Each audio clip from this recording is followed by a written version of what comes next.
Buenos días, buenas tardes o buenas noches.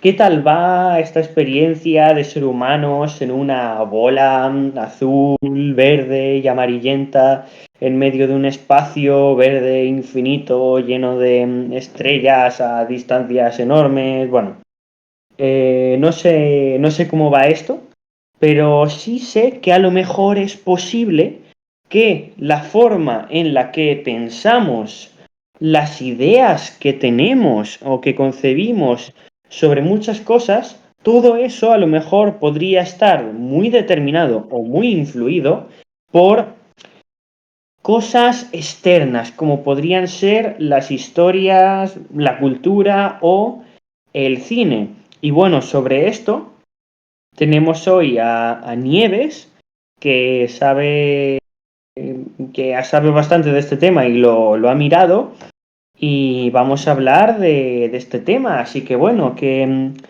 has estado haciendo sobre este tema, y Nieves? Bueno, pues soy Nieves, sí, soy estudiante también y estoy haciendo una investigación sobre cine.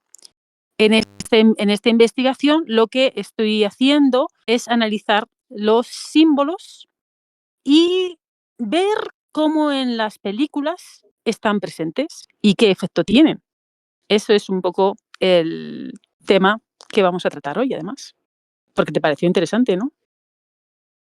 Sí, sí, es que es un tema muy interesante porque muestra completamente cosas que a lo mejor asumimos como ideas o papeles que realmente vienen con una clase de retroalimentación, pero claro, aquí está la pregunta que en algún momento me formulaste y que vi el potencial que tenía esa pregunta, que era la pregunta de si influye el cine en la población o la población en el cine. Pregunta que es importante porque nos hace preguntarnos hasta qué punto qué es el cine y cómo nos determina, o si lo determinamos nosotros, cómo deberíamos abordar esta pregunta, Nieves.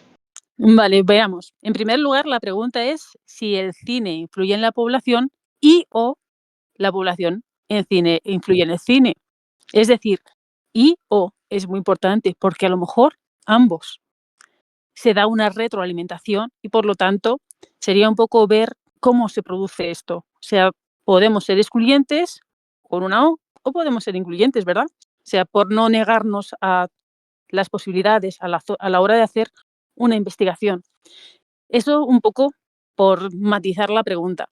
Y luego, para un poco ya entrar en materia, si quieres, yo te propongo, podemos ir mirando un poquito, o bien, pero bueno, te lo propongo entonces mejor con unas opciones. O nos metemos en ver lo que es el cine, un poquito muy básico, o nos metemos directamente primero en los símbolos y después ya nos vamos al cine. ¿Cómo lo ves?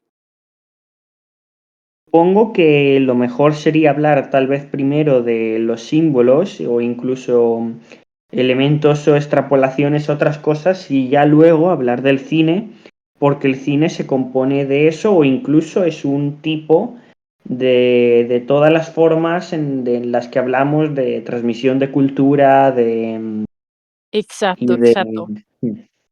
Porque, como muy bien dices, lo que son los símbolos los tenemos además estudiados por diferentes personas, pero yo he traído, por no saturar, unos cuantos nombres, no muchos, para un poco ver los matices desde esta posición. Pero como bien estás diciendo, vale, muy bien, tenemos el cine, pero es que lo que es la literatura, el teatro, la religión, mm, bueno, así, sin parar, cualquier tipo de relato nos vamos a encontrar con elementos simbólicos. Es decir, el cine es un lugar donde encontrarlos, pero, nos han estado acompañando desde el principio de la historia, como bien estás comentando. Entonces, empezamos un poco por la teoría, ¿no? Sí. Vale, los autores que he traído, podría haber muchos, es decir, no son como, solo hay estos 3, hay bastantes más, pero digamos que son 3 autores que influyen bastante en lo que es el análisis o la aproximación al cine desde el siglo XX, porque a lo mejor hay otras aproximaciones al cine que son muy famosas ahora mismo, pero no son simbólicas realmente. Vamos a ver cómo vamos. Uno de los primeros que he traído es un escritor, un autor muy popular, que es Jung. Este hombre es el que, Jung, digamos, es contemporáneo. el discípulo Sí, de Freud, ¿no? contemporáneo de Freud. Yo ahí diría un poco que serían este tipo de 2 personas que se enfrentan a un problema desde 2 puntos de vista diferentes, porque llegaron a enfadarse, que yo sepa. Bueno, es como no nos vamos a meter en la vida, no lo he revisado, pero que yo sepa, si bien, como ves, tenían una especie de relación de profesor-alumno, llegó un momento en que Jung toma una postura diferente a la de Freud y se enfadaron, porque claro, se distinguía demasiado.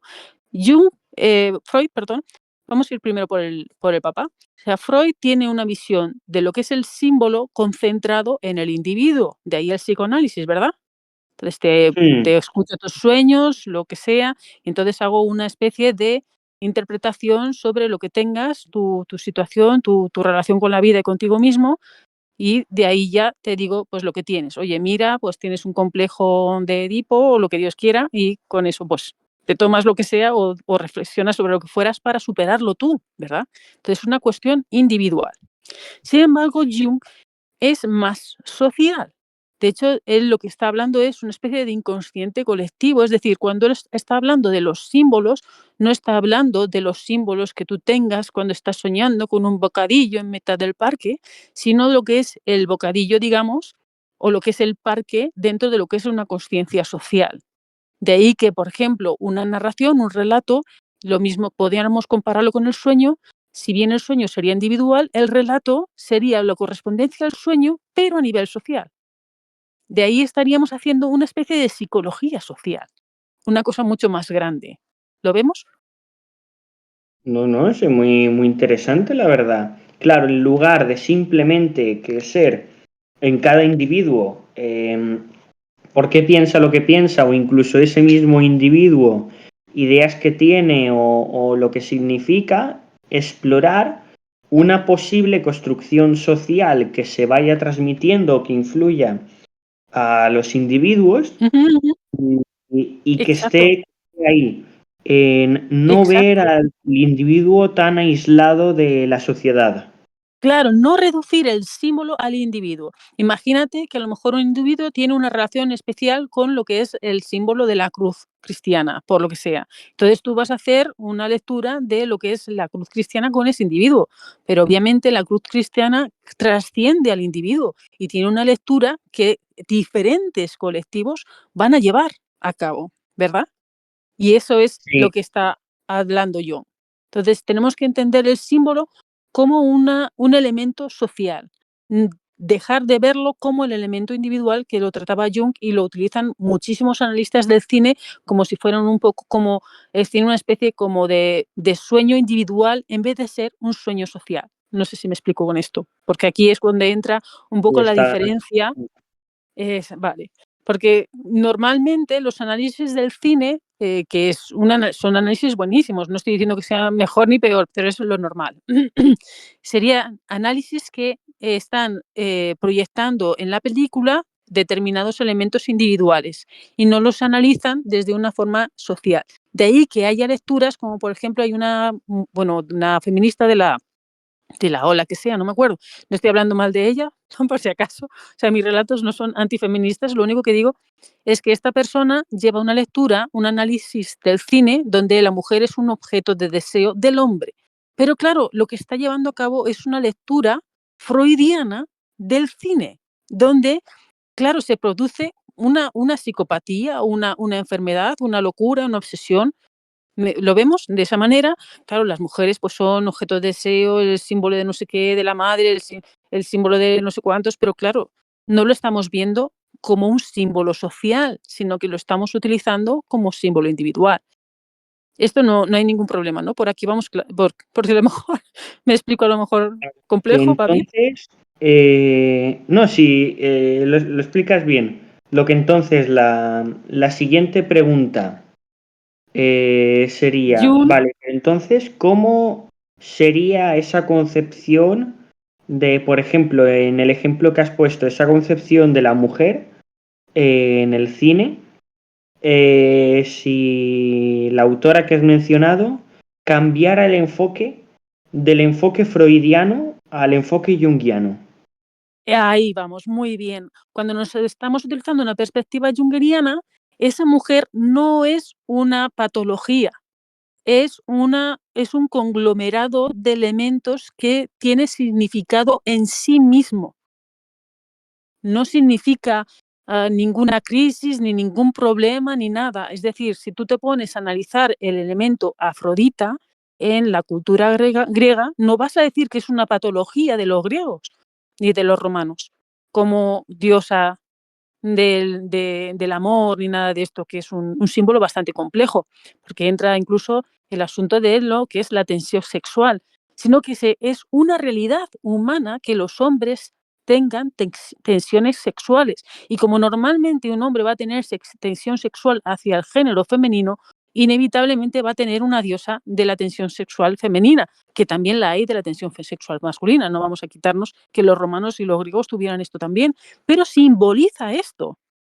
No es una patología de los hombres por tener que una mujer sea un objeto de deseo, sino que el ser humano masculino, como elemento, como en su naturaleza social, individual, o sea, como ser en la humanidad, va a tener, si es el caso de, si es heterosexual, que es como un tanto por ciento muy alto, normalmente, no sé, por usar la palabra normal a lo mejor me van a funear, pero vamos, en un tanto por ciento muy alto, va a tener una tensión sexual femenina. Por lo tanto, Afrodita es eso, simboliza eso.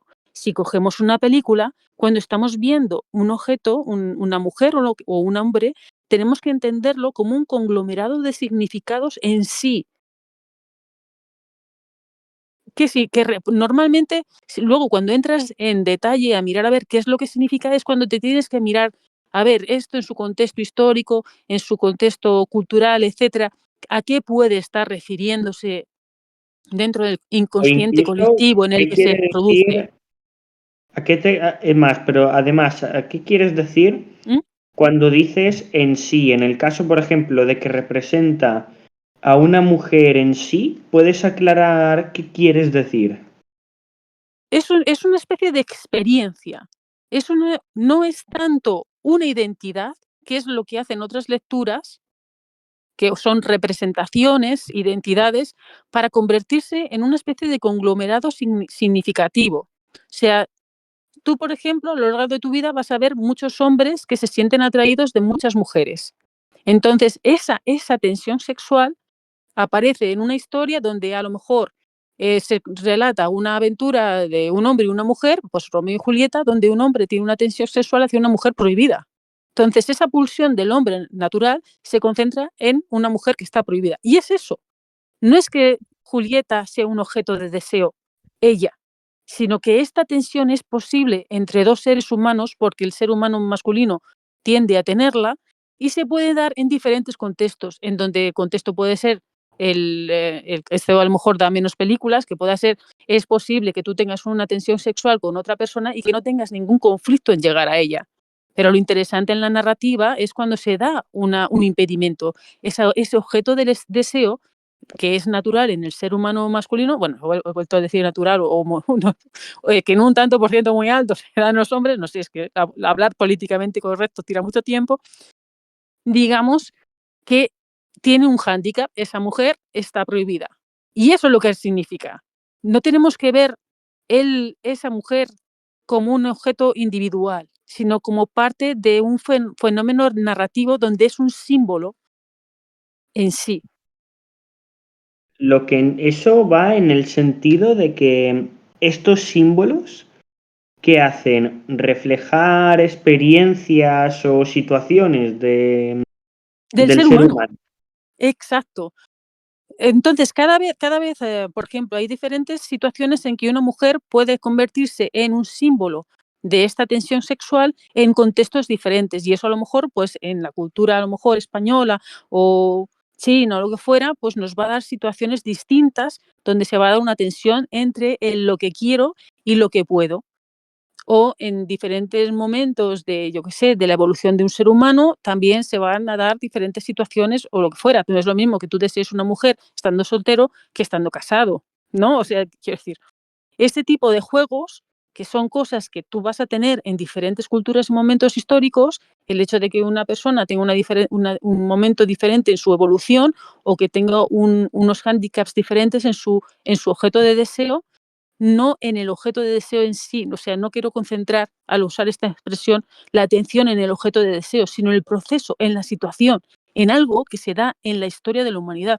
Por eso, por ejemplo, relatos como Romeo y Julieta trascienden a su momento histórico. De hecho, esa historia está basada en un relato latino, o sea, de Roma, porque esa situación en donde dos familias enfrentadas tienen dos personas que están enamoradas dentro y no pueden llegar la una a la otra y que conlleva una resolución fatal, eso se da en otros momentos históricos, no solamente en Inglaterra o en Roma o digo en Italia del contexto del relato de Shakespeare.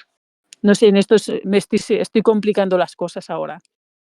No, no, tranquila, no te preocupes. Lo que ahora estaba pensando, claro, entonces, a lo mejor la diferencia sería que Freud habla de los deseos de un individuo, mientras que Jung entiendo que habla del deseo más de manera más general o incluso colectiva, e incluso aquí, claro, supongo que es por eso que es inconsciente colectivo, porque no es solamente individual, y entiendo que sería entonces, Claro. si es inconsciente, es algo de lo que no se es consciente, y si es colectivo, Ujú, aplica a la sociedad, así que serían cosas, patrones que están en la sociedad y ujú. que de las que no somos conscientes y que son como formas que nos condicionan, ¿no?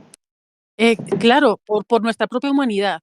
En esto a lo mejor, si en un futuro esto a lo mejor te puede interesar a ti o a alguien, entonces podemos profundizar, porque claro, estas ideas en un marco histórico donde hay ciertas tendencias, pues humanistas, universalistas, con otras que a lo mejor pues son más particulares, concentradas en el individuo. Esto genera una serie de debates académicos, hay gente que son más pensando, oye, que el ser humano tenemos muchas cosas en común, entonces se pueden encontrar elementos comunes y otros que son más partidarios de buscar el detalle hasta reducirlo al individuo. Estas son Mm, tendencias de investigadoras y luego se generan a lo mejor corrientes más fuertes, como es el caso de Freud, que quieras que no, es una de las cosas que hasta ahora, si tú ves un análisis, normalmente son freudianos. En el cine me estoy refiriendo ahora. He saltado de repente al cine de muy, muy nuevo. interesante. Lo que este concepto clave, que es el concepto que parece que lo diferencia todo, del inconsciente colectivo, realmente, ¿qué es? ¿Qué función cumple? ¿Qué hay en el inconsciente colectivo? Cuando estamos hablando del inconsciente, ya de por sí es un concepto que tenemos muy habituado ya, ¿no? Pues porque es freudiano. Es algo que tú no eres consciente de ello, aunque esté ahí. O sea, el hecho de que tú, como ser humano, puedas llegar a desear algo, no es algo que a lo mejor tú tengas en el momento, en el pensamiento constantemente, ¿no? Según te levantas por la mañana, hoy a las 5 voy a desear tal cosa, no sé. Entonces, está dentro de tu inconsciente, o sea, se puede producir. Además, el deseo, de lo que es, o por ejemplo, estoy utilizando el elemento deseo porque es muy fácil de identificarlo. El inconsciente no solamente abarca elementos deseados, pero vamos, hay más cosas ahí, ¿no? Pero vamos a utilizar el deseo. Entonces, si tú, por ejemplo, piensas, yo puedo controlar lo que yo quiero, lo que dejo lo que dejo de querer conscientemente, pero realmente lo que tú crees que deseas a lo mejor viene influido desde factores externos o la propia educación o lo que ves en la televisión y por lo tanto realmente no está en lo consciente, sino que está en el inconsciente aquello que estás deseando. Como por ejemplo que tengas que desear que una chica sea delgada para que te parezca guapa o que a lo mejor tenga determinadas partes de su cuerpo más grandes o más pequeños. No sé si como esto lo vemos. Realmente no es muy normal, ¿no?, que se genere una tónica dominante con respecto a determinadas características de la mujer, que como si fuera patrones de belleza, sino que esto realmente se genera en el colectivo. Se genera una tendencia colectiva a que eso se convierta en un patrón de belleza, que cambia además Y con el tiempo y con la entonces, cultura. una tendencia colectiva, es decir, esto me Ujú. recuerda de nuevo a la pregunta de si influye de nuevo la población en el cine o el cine en la población, que también iremos tratando, supongo, porque es verdad que ahí me pregunto cómo influyen estos patrones o no del inconsciente colectivo en la gente o al revés, o si es esto y no me he Claro. confundido con conceptos, pero me llama mucho la atención la idea de que culturalmente el, haya ideas que puedan alterar tanto el deseo de las personas, porque o incluso su forma de ver las cosas, porque Ujú, por ejemplo, en el ejemplo que has puesto, ese es un ejemplo que llama especialmente la atención, ujú, que sobre cómo una persona, su percepción puede ser muy diferente según la cultura. ujú. Así es, así es. Bueno, si quieres, te puedo hacer un ejemplo sencillo que cualquiera puede verificar. Yo hice un experimento una vez, ¿vale? Entonces, dije a un grupo de de chinos a los que estaba dando clase, les dije: "Bueno, ¿cuál es la chica que os parece más guapa?". Entonces, a un lado puse una foto de Marilyn Monroe en bañador. Es una mujer, pues, que la foto que tenía, pues, está es una mujer con sus curvas, digamos, o sea, cualquiera puede recortarla. Tiene su cuerpecillo con sus carnes y todo esto.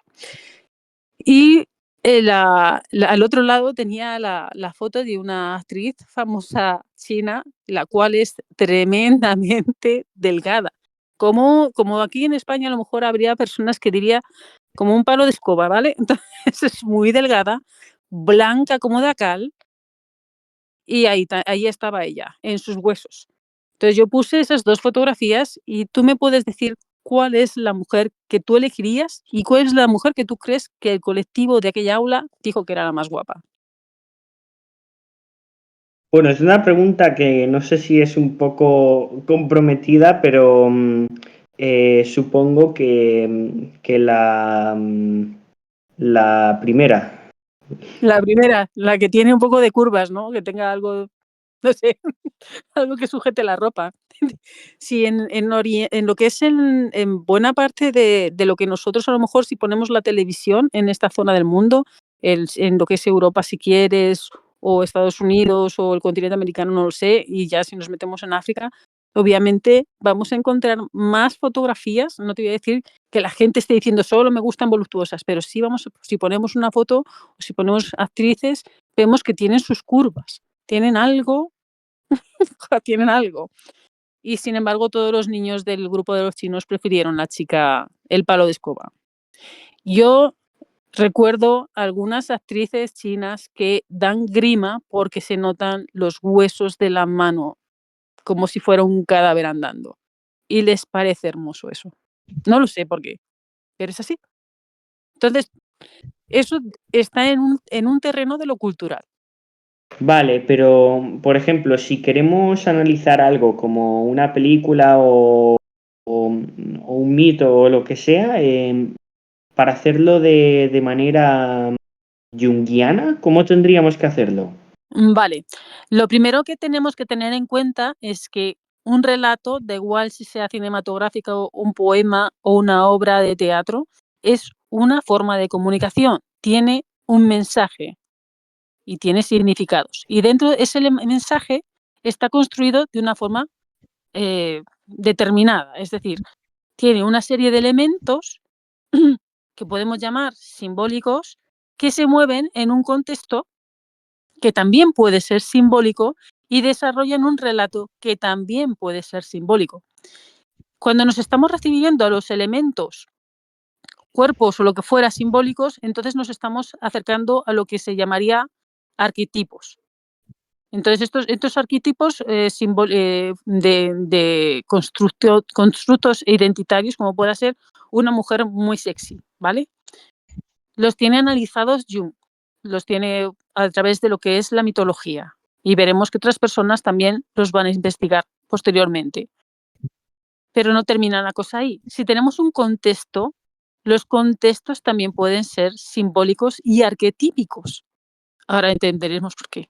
Porque lo mismo también transmite una serie de experiencias, mensajes, etcétera, solo con verlos. O sea, si tú ves una foto de un paisaje del infierno, no necesitas casi relato para que te estén transmitiendo algo de forma simbólica, además arquetípica, porque al verlo te produce una experiencia. A eso se llama, por esto es el tema de los arquetipos. Bueno, y nos vamos al, por ejemplo, al otro elemento que he dicho, que sería, sí, el relato. Lo que es la estructura del relato y lo que sucede en el relato y cómo se desarrollan los acontecimientos también tiene una función simbólica. Pero ahí es un poco de cómo organizamos la información y nos meteríamos en otro autor que no le he traído hoy, así es que lo dejamos ahí como un misterio. Por cierto, por como estamos un poco concentrados quizás en elementos visuales, eso es verdad, pero los audiovisuales, los de audio, perdón, para ser más concreta, los de audio también son simbólicos. Es decir, hay determinados sonidos que nos generan una serie de experiencias debido a que están asociados a algo. O sea, eso se construye a través de la repetición. Si tú estás oyendo una música que está asociada con el misterio, cuando oigas esa música asociada al misterio, da igual que estés viendo algo banal, tú vas a producir dentro de ti una expectativa de misterio. Y con esto juegan algunas películas de humor. Te ponen a lo mejor una música de misterio cuando a lo mejor va a abrir la nevera para ver si hay pastel o no, por ejemplo, ¿vale? Y eso puede influirnos, supongo, en que también otros ambientes, por asociarlos a cosas que hayamos visto en películas o en historias o dentro de este inconsciente colectivo, supongo que entonces eso nos puede llegar a influir en cómo tomarnos las cosas o qué interpretar, Sí, sí, aunque haya... exacto. Porque se da un factor de interrelación. Tú no ves algo y lo metes en un cajón. Tú ves algo y lo interrelacionas con otra cosa que ves luego o que ves un minuto más tarde. Aunque a veces se produce un olvido, hay personas que no terminan de relacionar cosas constantes. O sea, aunque hayan pasado ayer, no lo relacionan por lo que sea, a lo mejor porque no le prestan atención, se quedan en el inconsciente. Más aún si lo repites. Es decir, ¿cuál es la publicidad? La publicidad lo que hace es repetirte algo para que se te quede en el inconsciente y lo consideres una verdad. Si tú te des un anuncio de tal producto, tiene una calidad o lo que fuera, tú a la hora de comprar tienes asociado ese mensaje, se queda dentro de ti y de todo el que haya visto el anuncio. Y luego más adelante, por ejemplo, los yogures tienen que ser muy blancos para que sean muy deliciosos y que sean cremosos. Entonces tú vas a valorar el yogur de otra marca según sea el de la foto o cosas así. Se te queda en una zona del cerebro y no solamente a ti, sino a todo el mundo, porque no es una relación personal con el yogur, sino es una relación social, una experiencia con el yogur a través de algo que todo el mundo está viendo, que es ese anuncio del yogur.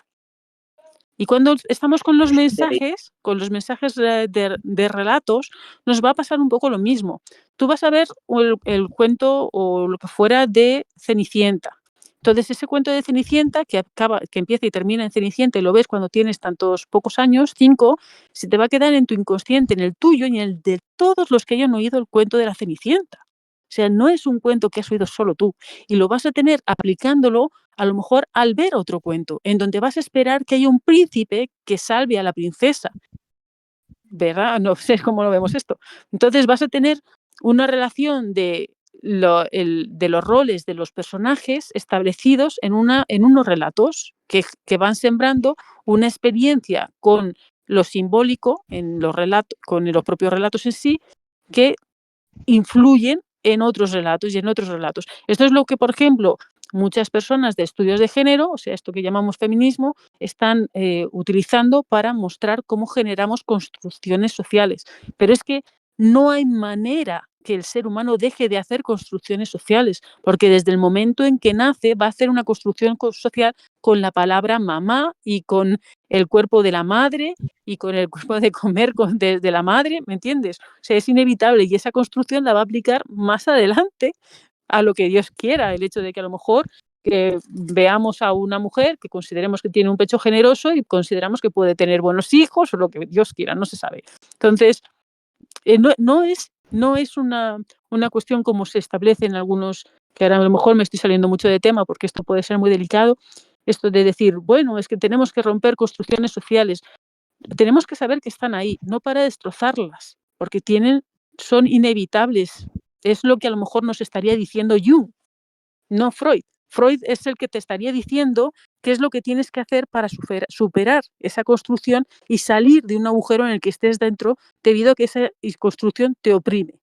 Pero Jung te está diciendo, estas construcciones sociales son las que dan sentido, son el agua de la sopa, las que dan sentido a una forma de pensar o lo que es la cultura, etcétera.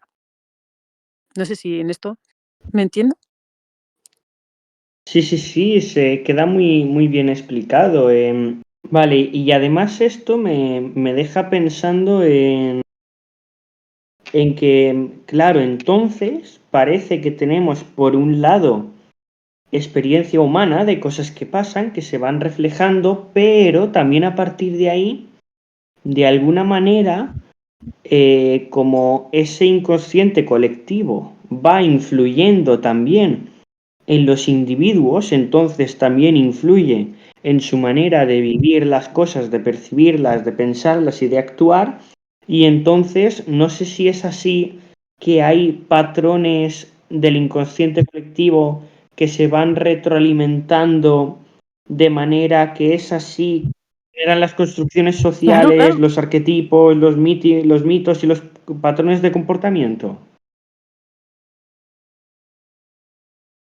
Claro, claro, claro. O sea, realmente, o sea, cuando tú estás enfrentándote a un discurso cultural, estás un poco viendo una trayectoria histórica de un inconsciente colectivo que se va sentando, que en parte es debido a la propia naturaleza del ser humano, a las condiciones del contexto, a la historia, a la evolución de ese colectivo junto, etcétera. Entonces, tú cuando estás analizando, y ahí es donde vamos a lo mejor a la película, cuando estás analizando un relato, estás viendo todo esto en tu análisis.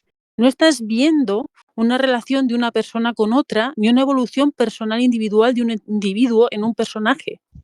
Estás viendo la proyección de un Porque aunque inconsciente el colectivo. director quisiera poner un personaje concreto con su vida o lo que sea, que ese personaje esté ahí y que pasen las cosas que pasen y que el director haya pensado en lo que haya pensado, entiendo que aunque él haya querido hacer una historia de individuos o incluso su propia biografía, aún así también eso surge o está determinado por el inconsciente colectivo. Muy buena pregunta. Esto es, por ejemplo, el eje del huracán cuando yo tengo que hacer una exposición con semejante planteamiento. Cuando tú te acercas al cine, te encuentras con la teoría del cine de autor, que es lo que me estás intentando describir, Puede ¿verdad que sí? ser. ¿O no? Que es esto que se supone que los festivales de cine dicen cine de autor, entonces te viene el director y es el que se lleva el premio porque, claro, ese señor lo ha hecho todo, ¿verdad que sí? Es un poco como, esto es el cine de autor, este señor desde arriba hacia abajo ha controlado absolutamente toda la producción y no se ha hecho nada que no haya dicho este señor, como el gran titiritero. Vale, esto es, aunque sea matemáticamente, por orden de la probabilidad, imposible. Y se da incluso un caso que lo demuestra debido a toda la tragedia que le rodea, que fue El hombre de la Mancha, que al final consiguió grabarla. Pero es este director, que ahora mismo no me va a salir el nombre, pero es un señor que quiso hacer una especie de versión un poco libre del Quijote aquí en España y le salía todo fatal. No podía hacerlo. Él podía tener su voluntad, pero él no puede controlar absolutamente todo lo que le rodea para hacer lo que él quiere. Mm, ¿Sí? A más elementos en juego, el hecho de que tú tienes no sé cuántos actores, no sé cuántos escenarios, no sé cuántas personas trabajando para ti, a más elementos que añadas en algo, más difícil te va a ser controlar absolutamente todos los elementos en juego.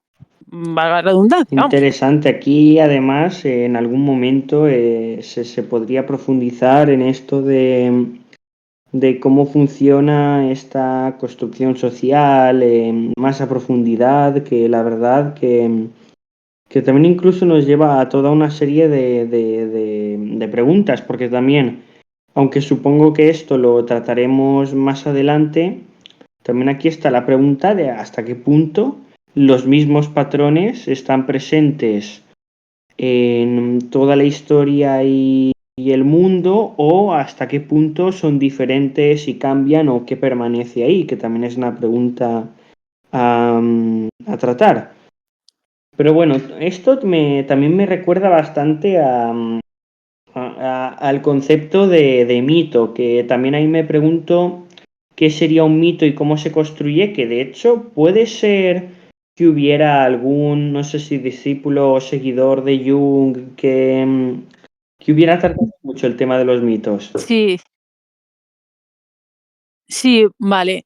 Como decía al principio, tenemos tres personas base teórica, ¿no? Uno de ellos, el más importante, es de Jung, que lo hemos desarrollado bastante, pero pasamos adelante con una persona que es Elíade. Entonces, este autor está utilizando, digamos, todo o aplicando, mejor dicho, todo esto que estamos viendo en Jung en la mitología. A la hora de analizar los mitos, empieza a utilizar estos elementos para poder sacar ese sustrato social y humano de las culturas que elaboran de los mitos. Entonces, si tú te pones a mirar los mitos, por ejemplo, que es una de las... Elíade, tú buscas sus libros y tienen muchísimos que son de análisis de la mitología para ver qué es qué función tienen y qué contienen, ¿verdad? Pues una de las cosas, por ejemplo, es explicar el origen de las cosas. Y cuando te pones a mirar eso, ves cuál es la forma de entender el origen de las cosas los productores de los mitos, en los mitos. Si tú ahora mismo te pones a mirar cuál es el origen de las cosas en la actualidad, en nuestra sociedad, vas a encontrar otras respuestas. En cada momento de la historia y en cada colectivo vas a encontrar distintas explicaciones al origen de las cosas. Hmm. Bueno, en el caso del Ilíade, él se concentra en los mitos, no se va a poner a ver el Big Bang ahora, pero bueno, eso es una de las cosas. Perdón, por redundante. Uno de los aspectos que él observa en el estudio de los mitos. Pero también tenemos cómo la mitología también transmite o expresa a través de sus relatos o de sus elementos extraídos en sí ideas. Como hemos dicho antes, la idea de la belleza, donde esa belleza tenga unas características determinadas. Por ejemplo, si nos vamos a la mitología, encontramos un juicio en donde hay tres ideas de belleza, que es el de Atenea, Afrodita y creo que la otra era la Hera, que si es la madre, la seductora y la mujer sabia, digamos. Entonces, cada una se supone que tiene sus diferentes complexiones físicas, ¿vale? Y eso, como no estábamos allí, no sabemos cuáles eran, pero se supone que tienen diferentes complexiones físicas, etcétera, con sus características. Y él elige la mujer que produce deseo, que es Afrodita. Esto transmite una idea ya de por sí. ¿Cómo es que gana esta mujer? Si a lo mejor este juicio se lleva en otra cultura o en otro momento histórico, quién sabe si elige a la misma mujer o a otra. A lo mejor, o yo qué sé, podríamos decir, la mayoría de los casos probablemente elegiría la misma, a la que produce deseo. Porque el hombre, al elegir a una mujer, no siempre, a no ser que no le produzca deseo ninguna, no utiliza el elemento racional para relacionarse con esa mujer, sino que se mueve por el deseo para elegirla. Y eso es lo que transmite ese mito. Es muy difícil que un hombre elija en un concurso que no hay nada no hay connotaciones de por medio, que tienes que elegir a la que mejor te venga para tener un buen futuro, la que tenga más dinero, ponle. Tú cuando estás eligiendo algo que no te implica nada en tu futuro, eliges la que te produce deseo. No sé si lo Entonces, vemos. entiendo que en los Y eso es mitos, una idea. claro, también se explican los patrones, asunciones, deseos de la gente en una sociedad. Sí, pero es una idea. Es decir, si fuera al revés, es lo mismo. Tú tienes 3 hombres, que sea el hombre, que te produce deseo el hombre que tiene mucho dinero y el hombre que tenga, no sé, mucha fuerza. Entonces tú dices, venga, elige uno de estos tres y cada uno tiene su constitución física, sus encantos, su belleza.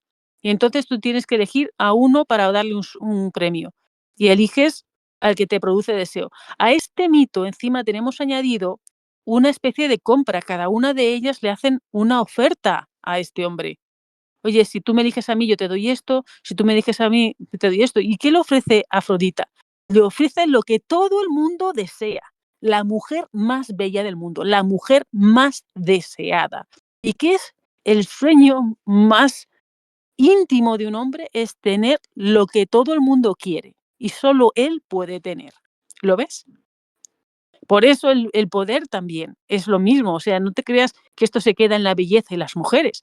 O sea, lo que un hombre a lo mejor en su ambición, no te digo que todo el mundo sea igual de ambicioso, pero una especie de como de cosa que queda ahí que tenemos es de tener algo que nadie más puede tener. Y puede ser, a lo mejor soy el hombre más poderoso del mundo, soy el dueño de, de Apple. Yo tengo Apple, nadie más tiene Apple más que yo. Tengo algo que todo el mundo desea y solo yo lo tengo.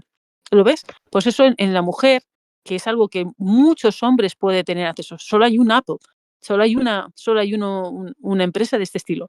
Pero hay muchas mujeres en el mundo, pero solo hay una que es la más guapa de todas. Es como un Apple, ¿no? No sé si lo vemos. Y esa es una cosa que existe en la humanidad. Ya el sumum de seum, el tener algo que nadie más puede tener más que tú y que tú además lo deseas. Ahí esto me recuerda, bueno, es un tema que parece un poco distinto, pero sí que también ahí influye en esta concepción de hasta qué punto una idea puede cambiar o no el deseo, la concepción de alguien, porque de esto no sé si Eliade habrá hablado, pero en el banquete de Genofonte hay una escena en la Ujú, que Sócrates estaba como, se pone a hacer como un concurso de belleza con otro porque termina discutiendo sobre cuál de ellos era más bello. La gracia del concurso es ujú, que Sócrates era muy famoso por tener una fealdad física especialmente exacerbada y estaba compitiendo con alguien que socialmente era considerado como alguien muy hermoso y entonces Sócrates empieza a razonar que lo bello es aquello que es más útil o que cumple más su función o algo así era. Y comenzaba a decir, pero fíjate que mis ujú. ojos saltones me permiten ver mejor y mi nariz como la tengo puesta capto mejor los olores porque es de esta forma tal. Y Sócrates hace este discurso que Sí, nadie... pero ahí, No, pero lo importante es que fíjate, nadie, como tal, creo que nadie sí. conseguía refutar el discurso, pero luego en las votaciones todos votaban que el más bello era el otro. Claro, es que, claro, él estaba, fíjate, en ese relato que también tiene algo de mitológico. ¿Por qué? Porque se da la siguiente situación. Por un lado, tienes la fuerza del argumento, de las ideas. Utilizando argumentos e ideas, yo tengo este valor o esta cosa que este otro no tiene. Sí, pero es que el otro tiene el elemento de la tensión, del deseo. O sea, tú quieres tocar al otro. La belleza, entonces, está asociada con algo que quieres que quieres tener acceso a ello a veces. Quieres tenerlo contigo.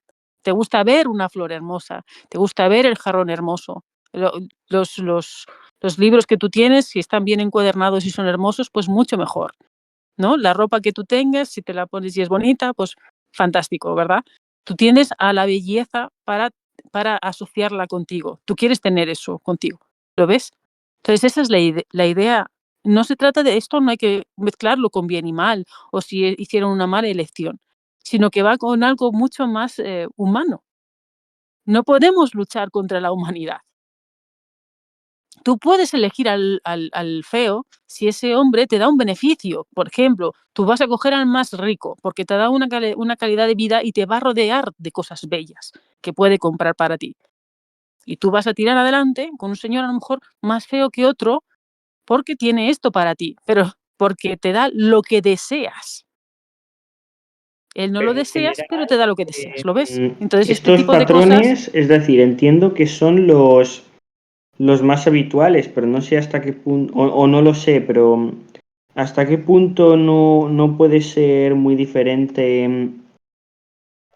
no tanto a nivel claro, claro. O igual de cada sea, esto es persona una como cultural, temporal. esto existe en el ser humano desde el principio, ¿vale? Pero digamos que nosotros somos seres civilizados, o sea, no somos animales. No que te ponen 4 ahí delante y te lanzas ahí como un semental, ¿entiendes? O sea, estamos entrando además en situaciones también aberrantes, que te digan: "Elige uno, ¿cuál es el más guapo?". Normalmente no vas por la vida enfrentándote a tales situaciones, ni tampoco tú te encuentras no ya que te digan que elijas tú, es que estés entre los que puedan elegir, ¿me entiendes? Son situaciones que son poco habituales y normalmente incómodas. O sea, imagínate, tú a ti mismo te ponen con tres más y te tienen que elegir una chica y que encima que el patrón sea belleza.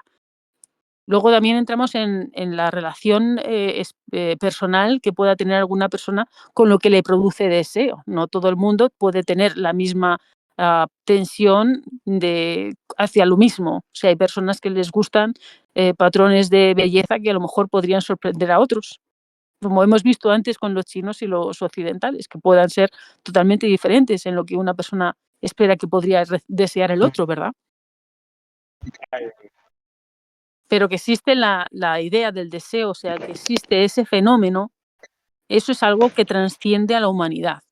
Aunque no nos dejemos controlar por él, no estamos deseando a la mujer del otro por ser más bella y está casada con otro. Bueno, cada cual ya hará lo que quiera, pero normalmente, o digamos que lo ideal sería que una persona no estuviera persiguiendo a la señora de otro señor solo porque le produce tensión, un deseo. Imagínate ya si la otra no quiere saber nada con él, o sea, se mm, llama acoso ya. Ahora que lo pienso, no será, esto no, claro, en la mitología griega esto estaba mucho, pero también en el sentido de que había mucho acoso, que quiero decir que los dioses como que eran muy acosadores. Bueno, los dioses son símbolos, no son personas. Entonces representan impulsos, sí, o sea, realmente llevan en el relato algo que el ser humano puede tener en su cabeza, pero no llevarlo a cabo. Aunque a lo mejor hay alguno que lo haga, no te voy a decir que sea algo como no lo hace nadie, pero digamos que su función es esa. O sea, tú cuando a lo mejor tienes un elemento, un relato simbólico, realmente no deseas que eso sea la realidad, sino que represente algo que puede estar en el imaginario del inconsciente colectivo, pero que no se lleve a cabo, no puedas llevarlo a cabo. Nadie puede volar como Superman, vamos a Es- ver. Pero está en el imaginario colectivo el Sí, poder sí, volar, ¿verdad que sí? Y poder salvar a todo el mundo. ¿verdad? Hay todo tipo de ideas y luego incluso ahí surgen preguntas de por qué. Como, por ejemplo, ¿por qué los dioses de la mitología griega eran lo contrario al modelo de comportamiento? Y esto es curioso porque también a partir de ahí nos podemos poner a pensar en estas cuestiones de los arquetipos, que luego Ujú, además veremos qué arquetipos hay y cómo expresan o la experiencia o las ujú. ideas de formas de ser o bueno, esto. Yo es que no sabrías utilizar el concepto de contrario. Digamos que no era reflejo total, o sea, de que lo que hacen los dioses lo hacen los humanos. Se podrían dar casos, es decir, podría haber alguna persona, que, por ejemplo, un hombre que se enamorara de otro hombre y por lo tanto lo quiera tener cerca. No lo harían todos los hombres, pero se pueden dar casos como ese. Entonces lo integran dentro de la mitología con el copero de Júpiter, que digamos que es como su crunch masculino. O sea, dentro de que lo que es el mito proyecta una idea, una posibilidad, pero no significa que todos los ciudadanos que tuvieran este tipo A de eso cultura, quiere tuvieran ese copero. entonces los ¿Me dioses, al entiendes? ser símbolos, integran todo lo bueno y todo lo malo de todo ser humano. Y todo lo malo, exacto. Exactamente. Y lo exageran. Los En la genios también lo hacen. exageración es cuando las cosas son evidentes. O sea, tú, por ejemplo, puedes decir, una persona desea a otra, y entonces hace todo lo posible por Mm, conseguirla, ¿vale? Entonces tú lo llevas al mito y tienes un montón de raptos por parte de Zeus de un montón de mujeres por todas mm. partes, No, esto es curioso porque ¿verdad? y el mito, claro, entonces explica tanto el origen de las cosas como cómo son estas, si hay ahí toda una concepción y construcción de explicación de la sociedad, porque es curioso cómo entonces, claro, entonces, en lo que supongo que en el IAD también se puede llamar inconsciente colectivo, entiendo que se va haciendo una teoría Ujú. o aprendizaje o aprehensión de cómo es la realidad, de qué cosas pasan, qué cosas hay que aprender, qué cosas hay que enseñar, pero también dentro de la transmisión se van reforzando patrones, ideas, creencias, de forma que también a partir de ahí aparecen visiones del mundo, que supongo que también por eso a lo mejor es que hay diferentes culturas con diferentes concepciones, pero si es así, hay toda una clase de cosas aquí Ujú. enormes que, que tiene aquí hay toda una gran profundidad simbólica. Claro, claro, si nos acercamos a las cosas con este enfoque, lo que es las lecturas que podemos tener son, muy interesantes, pero no son siempre la misma. Tenemos que estar más abiertos. Lo que es una cosa que me quería un poco corregir, si esto es muy interesante y a lo mejor algún día queremos tal, no todo el mundo usa el concepto o lo que es inconsciente colectivo. Hay diferentes autores que van a utilizar su forma peculiar de definirlo. No me acuerdo ahora mismo de tal, pero no quisiera decir que todo el mundo lo usan, pero podríamos decir más o menos que se refieren a lo mismo, aunque tengan sus matices, digámoslo Mm, así. sí, lo que, claro, ahí no sé si a lo mejor podríamos profundizar un poco en, parece que también un concepto importante dentro de todo esto es el concepto del símbolo, porque encontramos muchas cosas que simbolizan a otras, pero realmente, ¿qué es el símbolo? Sí, sí, sí. Vale, el símbolo, o sea, existen diferentes formas de aludir a algo que tiene significado, como puede ser el símbolo, el signo y ahora mismo no me acuerdo del otro. Vamos, pero vamos, que esto está muy trabajado sobre todo por el tema del lenguaje, ¿no? Porque nosotros utilizamos también representaciones de algo para escribir. O sea, nosotros escribimos una cosa así, un palo y decidimos que es una L, ¿no? Pero no tiene, la L no tiene forma de palo. Entonces este tipo de cosas. Vale, cuando nos referimos a los símbolos, tienen un poco un significado un poco más allá, que viene a ser ese conglomerado a lo que me refería antes.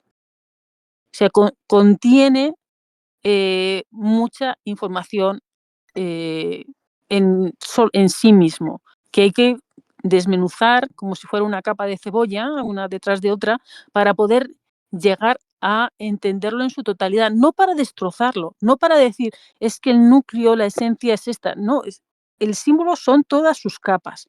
Entonces tú tienes que desmenuzar las capas para entender su totalidad, no para decidir que en esencia únicamente es tal cosa que decides que está en su centro.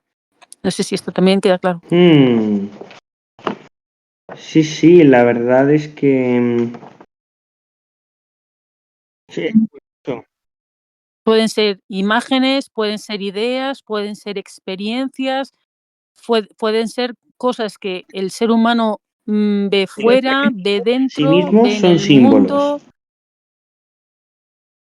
Claro, Exactamente, esto me llama la exactamente. atención, Son que expresiones de me llama mucho la experiencias humanas. atención que Porque normalmente yo lo que he solido pensar y asumir sin pensar en otras posibilidades de interpretaciones, que tenemos personajes que se simbolizan de determinada manera, pero ahí lo que, lo que estos autores parece que proponen es que los personajes en sí mismos son símbolos, pero no termino de entender cómo es eso posible.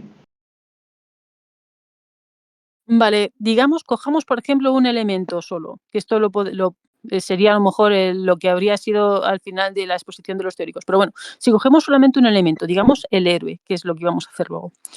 Si cogemos un héroe en Grecia, pues cogemos a Mm, Hércules, ¿verdad? Y decimos, vale, este Hércules, por ejemplo, no digo que sea el único, pero cogemos este héroe. Entonces decimos, mira, tiene estas características, que si es valiente, que si es fuerte, que si se enfrenta a tales conflictos, que si está sometido a pruebas, que si funda una ciudad, etcétera, ¿no? Entonces vamos a ir a otro héroe. Entonces vamos más adelante en el tiempo y nos encontramos, por ejemplo, el Cid como construcción heroica en el poema. Nos encontramos que es valiente, que nos encontramos que es fuerte, nos encontramos que está comprometido con el lugar en el que vive y lo defiende, ¿verdad que sí? Entonces, aunque uno vaya con un palo y medio desnudo y el otro lleva con una armadura, nos encontramos con características comunes, ¿verdad? Que, a lo que está representando un poquito, aunque tengan diferentes historias detrás. Vamos más adelante. Si quieres, saltamos a lo bestia, a lo mejor hasta Superman, que tenemos que es fuerte, no sé, por poner a uno. Entonces, si me puedes decir, esto es un patrón que se repite. Sí vemos que hay un modelo de héroe que está ahí. Luego sí vemos otros que surgen nuevos. Otro tipo de héroe que dependiendo de un lugar u otro o un momento histórico, se entiende que es un héroe para esa comunidad y momento histórico, pero no responde al modelo de Hércules, el Cid y Superman. Un ejemplo de esto podría ser, si tú, por ejemplo, me voy a ir a China ahora. Hay una especie de idea del héroe como el héroe civilizador. Entonces, algunos de las grandes figuras, así como heroicas, no necesariamente son grandes guerreros allí. Por lo que sea, tienen dentro de la lista a personas que civilizan con su conocimiento, que si descubren la agricultura, que si descubren la escritura, entonces hay un héroe intelectual, digamos, que nosotros, por ejemplo, nos lo vamos a ver un poquito más difícil aquí. No tenemos tanto de esto. Aquí, por ejemplo, lo que hemos construido es un héroe del seductor, que en otra época del año digo, de la historia, habría sido cualquier cosa menos un héroe, pero ahora mismo tienes el héroe romántico, el que consigue seducir a la mujer o el que seduce a muchas mujeres. Eso a lo mejor en el presente se considera, entre comillas, si quieres, o sin comillas, heroico. Mira cómo ha tenido el valor de hablar con la chica que le gusta. Entonces ¿ves? Es un héroe. Tiene el valor de estar con 7 a la vez. Es un héroe. ¿Ves? Pero el valor se traduce en otra dirección que no es enfrentarse en combate cuerpo a cuerpo y a muerte, ¿no? Como pueda estar haciendo el Cid. mm. ¿Lo vemos? Claro, y este es un ejemplo. Pues aquí vemos, en este ejemplo, es ese símbolo que expresa algo íntimo de la comunidad, una idea, una forma de vida, una comunicación, una experiencia del colectivo en su contexto, ahí lo vemos muy claro. Claro, ya que, por Perdón. ejemplo, estaba pensando que en otros contextos y en otra época, claro, eso podría verse mal. En lugar de ver como un acto heroico, se puede Exacto, ver como un mal acto. exacto. Fíjate, si ahora mismo te encuentras en la calle a un señor que se llame Hércules, medio desnudo y con un garrote, enfrentándose a algo así a lo bestia, lo primero aquí es un criminal, Bueno, ¿o no? también puede depender de a lo que se enfrente, pero también podría pensar o que hay una performance o una guerra de mafias. También No, podría, es una performance, ya no no, estamos de verdad, hablando podría pensar en una del guerra de mafias herculeano, o o sea, alguna cosa rara, porque sí, sí. incluso incluso ahí te vas a encontrar personas que si tú dices: "Mira, el otro día, vi un caso como este", esto es un caso real. Resulta que hay un señor en un país, no voy a entrar en detalles, que resulta que aguanta un acoso por parte de unos ciudadanos donde vive durante 2 años. Esta persona es acosada por ese colectivo un día detrás de otro y da igual que hable a la comunidad, da igual que haga incluso vídeos que los ponga, online, da igual que vaya a la policía a denunciarlo, absolutamente nadie hace nada para detener el acoso que ese hombre sufre por no sé si eran 4 o 5 personas o 6, no lo sé. Entonces, ¿qué decide este hombre? Ya que no puedo conseguir que nadie haga nada por mí, pues me enfrento al mundo solo. Cogió una escopeta y se lió a disparar a lo que se moviera, porque ha estado solo en su problema. Nadie de la comunidad le ha apoyado para que eso se detenga. Nadie. Por lo tanto, ¿dónde está la inocencia? Si le acosan 5, pero les dejan que le acosan todos los que le rodean. Nadie impidió que siguieran acosando. Luego permiten el acoso. Vale, este señor sale y matan no sé si dos chavales o 4 personas. Uno es un acosador, el otro es el hermano de otro acosador y los otros 2 creo que son 2 policías. Entonces la gente dice, es un asesino porque ha matado a 2 o 3 inocentes, no lo sé. No sé si fueron 2 acosadores y 2 inocentes, bueno, no me acuerdo. ¿Me entiendes? No es un héroe, para otros sí es un héroe. Dice, este es un héroe que se ha enfrentado a una situación abrumadora y que le ha llevado al límite de lo lógico, de lo racional, y ha dicho que si esto no lo soluciona nadie, lo soluciono yo. Y se lió a tiros. Pero para otros es un asesino. Muy, muy curioso esto. Em, lo que claro, también ahí habría que ver las diferencias de cómo los símbolos, cómo un mismo símbolo puede ser diferente o tener variantes, o hasta qué punto es el mismo símbolo. Ahí, por ejemplo, me estaba preguntando si los arquetipos son símbolos. Mm, Entonces, Ujú. son símbolos, son símbolos de sí mismos.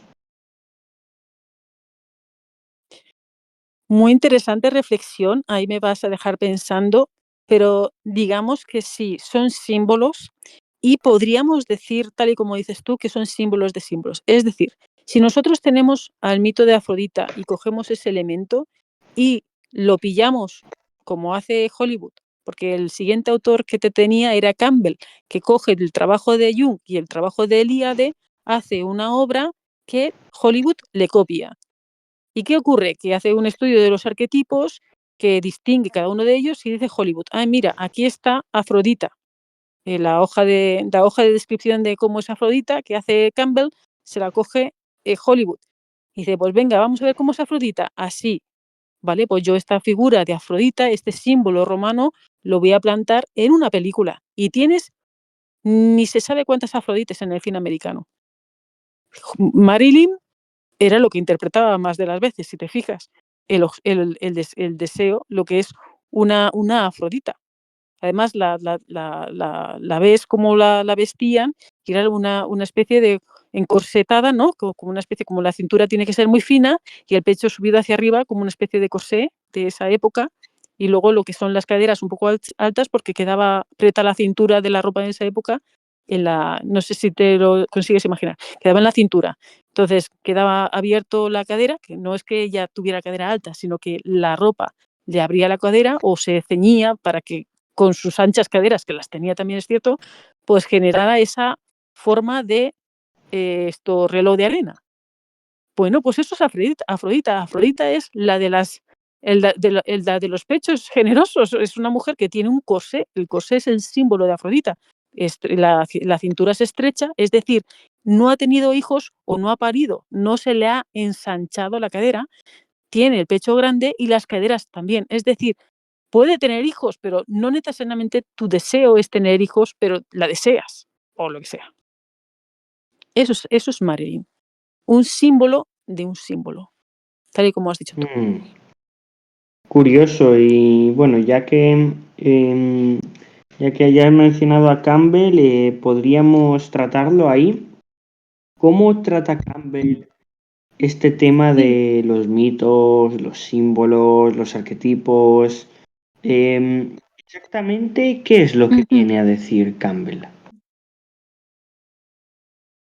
La verdad es que recoge, como digo, muchas de las ideas de Jung. O sea, entiende lo que es el mito como experiencia, como comunicación, y desarrolla más lo que son los símbolos para llegar a lo que estamos hablando de los arquetipos, porque hace una clasificación, eh, y luego también estudia no fue él, pero no, hay otro que ya veremos más adelante, es el que estudia esto mismo que hace Campbell, pero digamos que lo coge para hacer el relato, para ver cómo es la estructura del relato. Pero bueno, en este caso, con Campbell, ya te digo que se concentra en los elementos para realizar esa comparación, para ver cómo son, para hacer una especie de Biblia, ¿no? Tiene tal característica la Afrodita y hace una lista ahí y demás. De hecho, una de las obras más famosas que tiene es El héroe de las mil caras, donde un poco lleva a cabo esto. Analiza cómo el elemento el héroe tiene diferentes representaciones en el tiempo y en el espacio. Para un poco ves que lleva un poco así, vamos, los tres autores que estamos viendo es desde lo general, como la base teórica, pasando un poco por el tamiz del IAD, que va un poco concretando en este terreno para llegar a Campbell, que Campbell ya va un poco más al detalle y va haciendo una clasificación. Y su obra es la que recoge Hollywood, como te he dicho antes, y lo que vamos a ver en el cine, digamos de forma directa o indirecta, porque podríamos dar muchas teorías, ¿no? Porque esto sí es verdad que lo coge, pero si nos fijamos, los relatos, al estar un poco tener una tradición grecorromana, ¿no? Lo que llega un poco, bueno, y judía, lo que llega un poco a Estados Unidos no sale debajo de una seta, sino que un poco se llevan al otro lado del mundo lo que es la tradición de la civilización de Mediterráneo, ¿verdad que sí? Entonces se mezcla un poco todo y él es parte un poco de los que influyen en el cine para observar en el cine muchísimos símbolos, muchísimos elementos simbólicos. Vale, y ahí trata también el mito que va observando tanto su época como otras. Luego también los Claro, símbolos. em, claro, claro. Pero vamos, cuando tú estás hablando de arquetipos, digamos que ya estamos hablando de un elemento simbólico complejo, ¿vale? Entonces, digamos que arquetipos es una especie como de algo que representa algo, o sea, lo que es una función simbólica, pero asociada a la experiencia humana y a su cultura o religión. Porque claro, tú me puedes decir, a ver, un símbolo puede ser una señal de tráfico, ¿verdad? Tiene un stop y tú tienes que parar ahí. Bueno, es una señal. Una señal. A ver, buscamos otro símbolo. Digamos, una cruz, ¿vale? Si tú tenemos una señal de la cruz, entonces tiene muchísimos símbolos diferentes asociados, dependiendo incluso de su forma. Si son las dos partes iguales, que si son una más larga que la otra, o lo que tú quieras, o la decoración que pongas.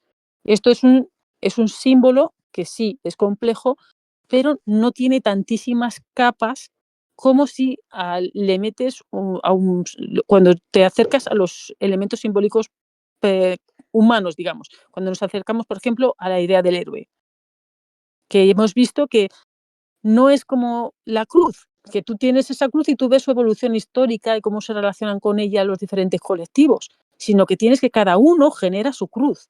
Eso no lo ves en la cruz, aunque parezca que sí, que será. Porque sí, hay gente que genera su propia cruz, pero sigue significando algo religioso con ciertas connotaciones, pero no es lo mismo que generar tu propio héroe. No sé si me explico con esto. Tiene muchísimos elementos, muchos más elementos que lo acompañan. Es más complejo que el símbolo, es un no, poco sí, más. parece que hay muchas cosas que también todo se relaciona aquí. Lo que no sé si tiene que ver o no con un concepto que me escribiste que no entiendo qué es la monarquía de la conciencia. Vale, esto es el orden en la base de la experiencia humana, vale. O sea, cuando estamos hablando de monarquía de la conciencia, digamos que hay una jerarquía, algo que establece una especie de orden en la cual hay algo que manda más y algo que manda menos. Digamos esto, ¿vale? Cuando tú estás hablando de algo, entonces tú tienes ciertos principios que organizan tus valoraciones, tus construcciones, tus imágenes, etcétera. Entonces, digamos que el símbolo está en la base, abajo del todo, como estamos pensando ahora, más bien como si fuera un árbol. Está abajo y entonces tú cuando estás en lo más alto, pensando que tú estás hablando sin ningún tipo de asociación simbólica, es porque a lo mejor estás muy lejos para saber que tienes un símbolo debajo de lo que estás hablando. Por ejemplo, cuando están hablando de cómo debe de ser un hombre, ahora mismo con el feminismo, un hombre tiene que ser así, más sensible, menos sensible o lo que fuera.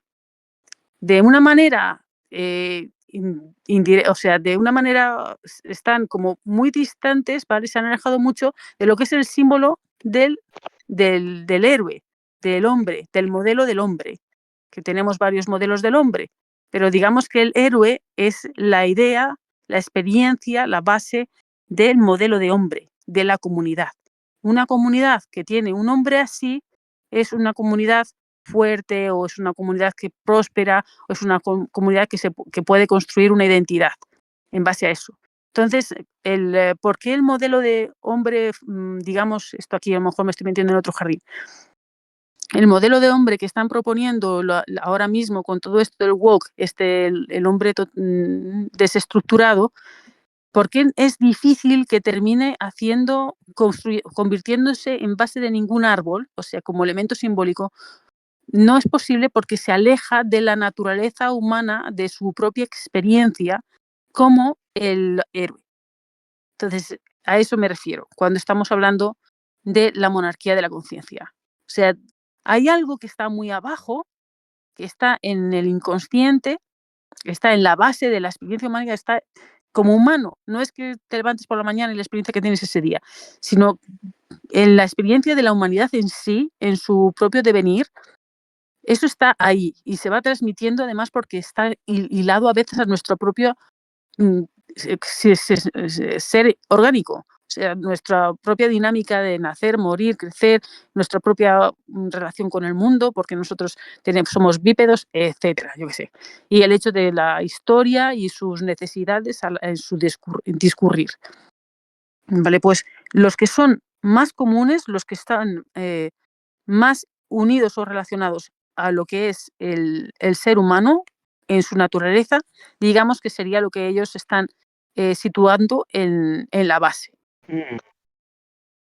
No es, a lo mejor, monarquía de la conciencia distrae porque cuando piensas en monarquía, piensas en la corona y está en la parte de arriba y es como lo más importante y es como de arriba abajo, ¿verdad? Pero esto es al revés. Lo que queda arriba, digamos que se alimenta, es como es una construcción donde la base es algo más primitivo, bueno, primitivo, más simbólico. Pues la verdad es que aquí también nos podríamos poner a hablar de cómo se construyen los relatos, o incluso qué relación tienen con esto con las sociedades, lo que eso ya sería otro tema, igual por tiempo sería... Sí, es que todo esto es muy entretenido, entre otras cosas, no porque sea la verdad absoluta, sino que da una perspectiva diferente de las cosas, una aproximación diferente a incluso la realidad que nos rodea, a las noticias, a las ideologías, a todo. Y hoy en día pues manejamos muchísimos elementos simbólicos y en vez de ver el elemento masculino que nos presenta el woke como una persona real, lo ves como un símbolo, es mucho más fácil analizarlo. Y si tú lo ves en su proceso como elemento heroico o como modelo humano masculino, lo vas comparando con los anteriores, tú vas viendo las desviaciones y no solamente con respecto a símbolos, sino con respecto al ser humano masculino, por ejemplo, si cogemos el caso del hombre. La verdad, Porque ¿cuál es la función de un hombre? En la sociedad, a todos sus niveles, en la sociedad en minúscula, que pueda ser en la familia, como hijo, padre, abuelo, en la sociedad un poco más grande, como persona que está trabajando o lo que sea que tiene una función en la sociedad, o como persona en la historia, no sé, que pueda dejar, aportar algo en el constructo histórico de su colectivo, yo qué sé. Entonces, Sí, estamos entrando en otro jardín, pero está ahí, digamos que es la lectura que ¿cómo? permite esto. Que digamos, o sea, que es un jardín muy grande, que te estoy volviendo loco quizá, pero es las posibilidades que tienen de analizar las cosas desde esta perspectiva, en vez de Sí, la verdad freudiana, es que hay jungeriana. muchísimas cosas que otro día se pueden hablar de miles de temas. De hecho, esta es una pena que empieza a quedarnos poco tiempo, pero sí que algo de tiempo hay y para seguir, quisiera Vale, preguntarte sí, por la función social de los símbolos. la función social de los símbolos. Bueno, tenemos, digamos, si para usarlo, vamos a hilarlo, ya que es lo último que vamos a hablar, vamos a hilarlo con la pregunta inicial, si te parece bien, que sería esa interrelación del cine con la sociedad y de la sociedad con el cine, ¿vale? Y lo vamos a convertir en el símbolo con la sociedad y la sociedad con el símbolo. ¿Te parece bien? Vale. Digamos que el ser humano produce símbolos. Los produce solo con convivir y repetir cosas. O sea, si un ser humano nace, crece, se reproduce y muere, el hecho de ver a una mujer embarazada ya se produce un símbolo, ¿verdad? Solo con ver a una mujer preñada ya tienes un símbolo. Por eso, uno de los primeros elementos artísticos en la historia de la humanidad es las Venus, estas, las de Willendorf y demás, que son estas mujeres preñadas, digamos. O gorditas, o bien sea que es que están bien alimentadas para poder tener hijos, o es que directamente están preñadas. Es que no sabemos muy bien, porque no hemos hablado con la gente que las hizo. ¿Ves? El cuerpo humano se convierte en un símbolo. ¿Lo ves? Entonces, la propia sociedad influye en la generación de símbolos. Sí, pero al mismo tiempo, al tener ya el elemento de la mujer preñada como símbolo, tenemos que ese símbolo influye en la sociedad en la idea de la reproducción como una función asociada a la mujer, como un rol que debe cumplir. Una mujer se realiza al tener hijos, por ejemplo, en un momento de la historia, ya que el símbolo influye incluso en su función para la comunidad. Date cuenta que una comunidad desaparece si no tiene miembros. Esa es otra cosa que podemos tener para otro debate, porque ahora mismo nosotros podemos decir que nuestras sociedades están superpobladas, tenemos muchos miembros en una sociedad. Ponle en tu comunidad. Sí, pero resulta que esos miembros de tu comunidad no tienen una relación genética, digamos, entre comillas. Es decir, estas poblaciones originales tenían una relación genética, pero cuando resulta que tienes a varios colectivos de diferentes relaciones genéticas viviendo juntas, la idea de conflicto es posible, precisamente porque no son una unidad, sino que son dos viviendo juntos. ¿Lo ves? Bueno, esto es, quizá nos hemos salido, te he sacado para meterte en un jardín No, no, conflictivo, tranquila, sí, pero no estaba en diciendo fin, nada por cerrar porque el tema, estaba tomando apuntes. La verdad es que es muy interesante esto, que luego volveré a escuchar el podcast aún habiendo estado presente. Que por cierto, los que lo escuchen estaría bien, escucharlo dos veces porque no sé, va bien de escuchar a esta va muy mujer bien es para un aprender, aburrimiento. no solamente para las visualizaciones, es que em, no, no, sí, sí es muy interesante. Claro, esto de cómo los símbolos nos influyen, cómo se comparte la experiencia, pero también se va retroalimentando todo lo que tenemos aquí y la verdad es que Ujú. Esto, exacto. Ya no sé, porque si quieres lo podemos, no sé si quieres que te ponga otro ejemplo un poquito más moderno para pues no dejarlo un perfecto. poco en la Venus de Willendorf. Sí, y así dejarlo como el último ejemplo.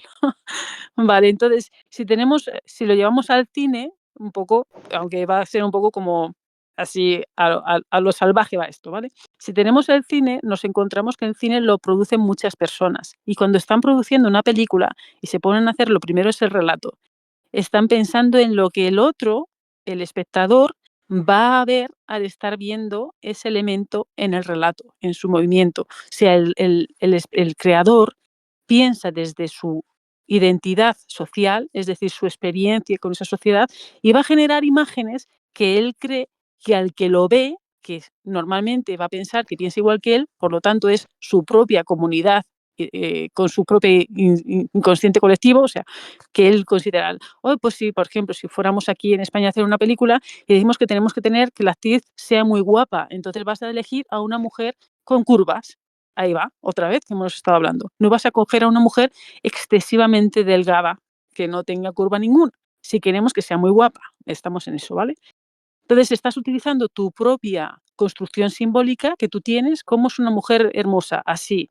Y tiene que ser, pues pone, dice, pues está ahora de moda que tenga esta parte del cuerpo muy grande, esta otra parte del cuerpo así, que tenga los ojos azules y que sea rubia. Y zasca, que ese es el elemento simbólico que ha generado. O sea, no es la mujer, es una mujer simbólica.